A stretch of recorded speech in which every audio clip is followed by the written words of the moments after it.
What is poppin', people? Welcome to another video. Today I'm going to be teaching you guys how to catch 10 times more fish in any conditions, any time of year. You throw these baits, you throw it the way that I'm talking about, and you guys will catch a lot more fish. Whether you're fishing ponds, whether you're fishing out of the boat at some lakes, whether you're fishing rivers, whether you're kayak fishing some smaller places, neighborhood ponds, big private farm ponds, wherever you're at, all these techniques are gonna work. Today, I'm actually out on the beautiful Ogeechee River, and we're gonna be trying to catch some fish on the ways that I'm talking about. So we're gonna go ahead and hop into this, jump right into it. We're gonna be talking about some of the baits while we're gonna be throwing these, what baits to switch over to if they're not biting a certain bait, and we're gonna hop right into it.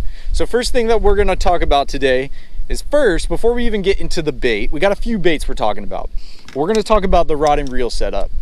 There's one rod and reel in particular that I like just because it's one of the most versatile combos. And what I like is 7 foot to 7'3" medium heavy. You can throw just about anything on it, from a Texas rig all the way to a chatterbait, all the way to a spinnerbait, all the way to even a crankbait if you want to do that, like a smaller one, rattle trap, whatever you want to throw. So around a 7 foot to 7'3" medium heavy for your rod. As in the reel, guys, I keep it very basic, like a 7.3 to 1.7, 1-to-1 gear ratio reel. All these people talk about the different gear ratios, but once you've been fishing for a while, you know, you can adjust it with your hand and however you're moving. But the baits that we're throwing today, you're not even gonna have to worry about that. Pound tests, you're gonna want 15 to 17 pound, because you're gonna go out there, you're gonna use your big bass energy, and you're gonna catch those launches. So let's go ahead and talk about the rig that we're going to be throwing. So this is one of the most basic rigs out there, and this is actually a basic Texas rig. I know you guys have probably heard about it, and you guys are probably saying, man, I already know about the Texas rig. I'm going to click off this video, but don't do that yet. If you're new to the channel, hit that subscribe button, hit the notification bell right next to it. Also, hit the like button if you guys want to see some more tip videos. So let's go ahead and hop into this. So basic Texas rig. Let's go ahead and take this bait right off of here because that's irrelevant for this part. So in my hand, I got a 4/0 EWG hook. These are actually by 6 cents. Any of the stuff that I'm talking about today, if you want a discount on, I will pop the code up on the screen and I'll drop the links down below. But this is a 4/0 EWG hook. These hooks are sharp as can be. As for the weight, I'm using a simple 1/4 ounce, just standard bullet weight. This is a lead weight. Keep it basic, keep it simple. Where's the packaging? I have it somewhere. Right here. Just simple and basic. Out here on the river, I don't want to use tungsten. I use just basic lead weights just because I break off a lot.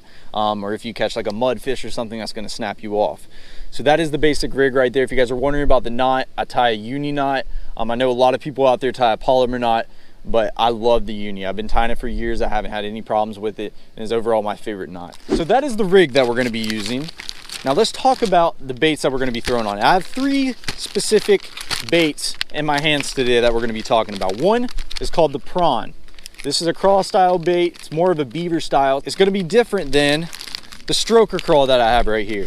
Comparing these 2 baits, let's whip them out of the package. So this right here is actually the prawn by 6 cents. In the last probably 6 videos I've uploaded, I've absolutely killed the fish on it. And this is like a beaver style bait. It's a smaller beaver, and as you guys can tell, you pull these apart right here and it's just got a tiny bit of motion at the end. On the other hand, we got a stroker crawl right here. When you get them out of the package, you're gonna pop them off like that so those legs are free. As you guys can tell by this one, it's got those tails at the end that are gonna be kicking the whole time. That's gonna put off a lot more vibration. A little more subtle, a lot more vibration. So if those fish are a little bit more finicky, like today, last night we actually had a cold front. It went from 80 degrees all the way to a high of 50 today, 30-degree drop. Okay, I'm gonna wanna use something more like this that's a little bit more subtle, that those fish are gonna bite because they're gonna be slower today. Pressure, it was low last night, now it's just skyrocketed. So those fish are gonna be a little slower. I'm gonna go with the prawn. Fish are a little bit more active. If you're fishing more dirty water, you're gonna wanna go with the stroker crawl. Okay, that's going to put off a little bit more vibration. You'll get a ton of bites on that. But if you don't get bites on a crawl that has, you know, a lot of motion, you want to switch over to something like this that's a little more subtle. The fish will bite it. Now let's talk about if they're not biting either one of these baits, because I've seen it like this where these fish just don't want to eat a crawl. You know, they really want a worm better. So that's when I'll switch over to, this is actually the Clout. This is a stick bait right here. And by the way, this color right here is called dark water bug. This is perfect. It describes itself. It's perfect for dirty water. On one side, it's got a purplish color with some blue flakes. On the other side, it's black and blue. It's split half and half. This is going to be amazing for a bunch of the ponds that you guys are fishing if you're doing that, because the majority of the ponds out there have dirty water. Therefore, you're going to want to use like a black and blue June bug and a dark color like this. So if you're not getting bites on the crawls, a great option to switch over to is a Senko right here. You're gonna throw it the same way. So let's go ahead and actually rig this up on the rod. Let's use the Senko as an example. Fish aren't biting today. It's super tough. So this is what you're gonna wanna do. You got your EWG hook. You got your stick bait. You're gonna line the stick bait, boom, right there. You're gonna break it through. You're gonna push the bait all the way up on the eyelet of the hook, just like that. And we're gonna wanna rig this weedless, okay? So right here, you're gonna lay your Senko on top of the hook. Where the end of the hook is right there, that's exactly where you're gonna wanna penetrate it. So, boom, we're gonna go in right there. And I'm gonna keep it right below the plastic. And then I'm gonna pull the front end and bury that front of the hook. And look at this, this is perfect. Right there, look at that. This is weedless as it gets right there. And you're not gonna have any problems going through grass if that's what you're fishing. So this bait right here is amazing, but this is only one part of the process. We're gonna have to figure out how the fish want it today. Whether it's us dragging it, whether it's us popping it, whether it's us throwing this thing weightless because there's a lot of grass. And I know a lot of you guys are fishing ponds. You might wanna throw this weightless just because there's so much grass. But we're gonna be throwing this around some cover, around some of these reeds right here. And you know, we're gonna want a weight on there today. But that is the beautiful rig that we're gonna be using. Like I said, tough conditions today, cold front last night. I'm gonna go to a worm. You know, sometimes they'll eat the crawl, but if they're not eating it, you know, we've had a few bites on it today, we're gonna switch to a worm for a more subtle approach. Now let's see how we're gonna throw it. You think so? We were getting bites though, every once in a while. Yeah. There he is. You got him? Get him, boy. Yeah, Bradley. Oh yeah. Right. Little guy. 2 seconds on the worm. The Senko. He's on the Senko though, yes sir. So Bradley was throwing the Senko. He was throwing the clout. Caught him a little old bass, nothing big. Right there on the grass though. As you guys can tell, he's tucked up on it, wasn't he? Tucked right up on it, hit it just like it's supposed to. Right there. Right there, guys. He's in that little cubby hole. Little things like that you want to pick up on. Oh my gosh, look at this. Oh, there he is. Oh my gosh. Dude, he's running. Oh my gosh, it's a good one. Oh, oh, Bradley. Yes. Boys, we got us a good one today, man. We got us a good one right here. And we are getting one step closer. Me and Bradley have been talking, and we were going back in the slough for probably 2 miles already. And it's high tide. We're gonna see if we can find them stacked up. We haven't had a bite this whole way. And then boom, just knocked a good one right there. That is a beautiful Ogeechee River bass, fat and healthy.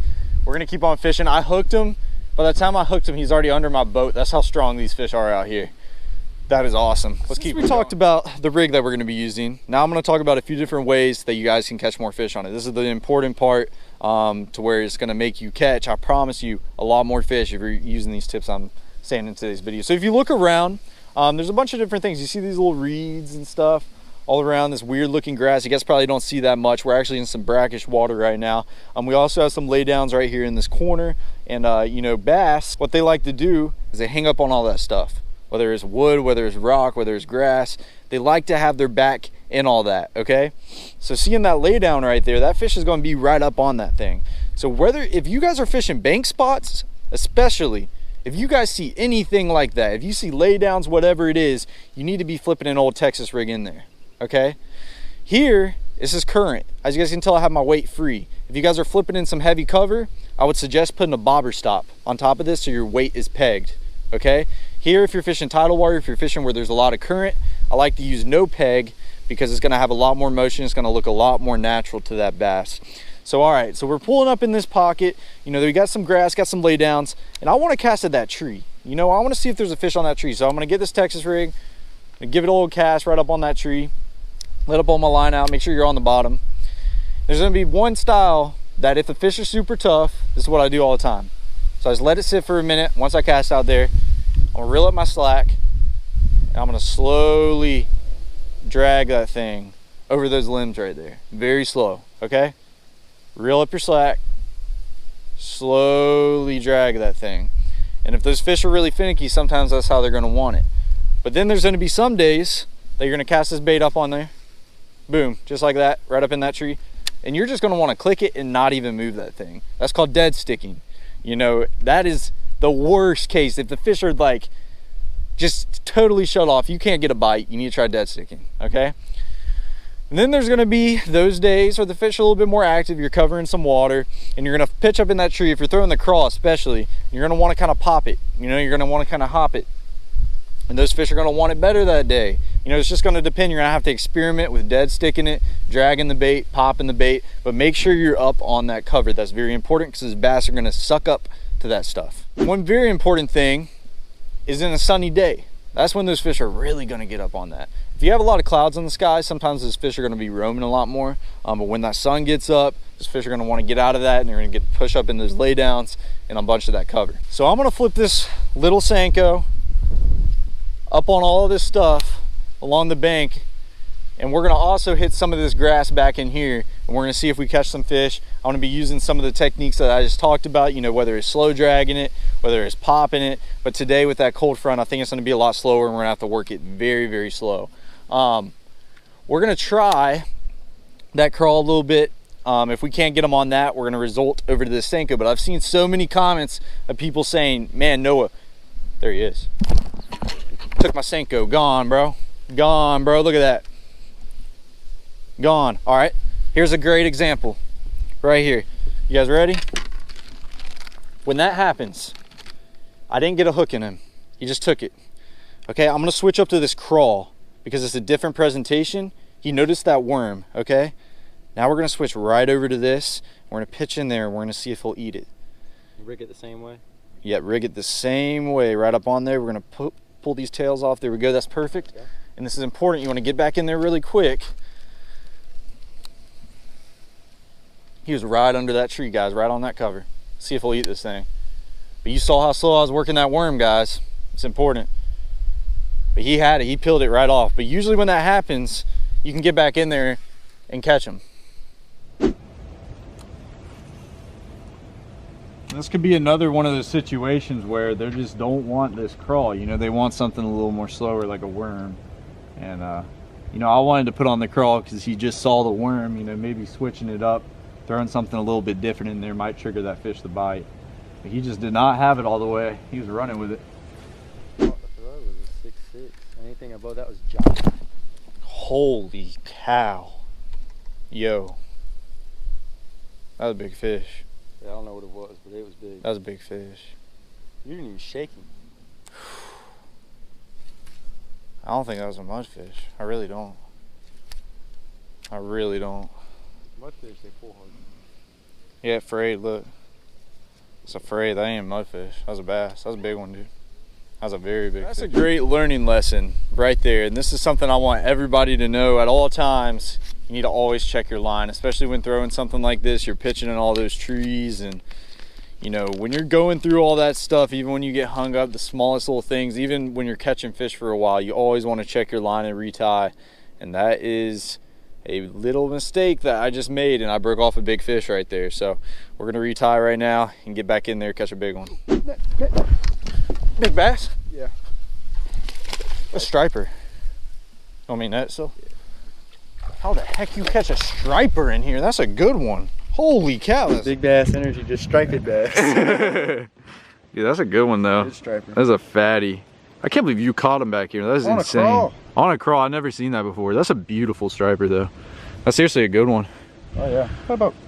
You thought you had a donk, didn't you? I had a donk. I was like, yes sir. We're about probably 3 miles back, guys, and I just can't believe you caught a striper back here. That's insane. All right. Was it on the bottom? Yeah. Were you reeling it in? On the bottom. What? That's wild. Now I'm done.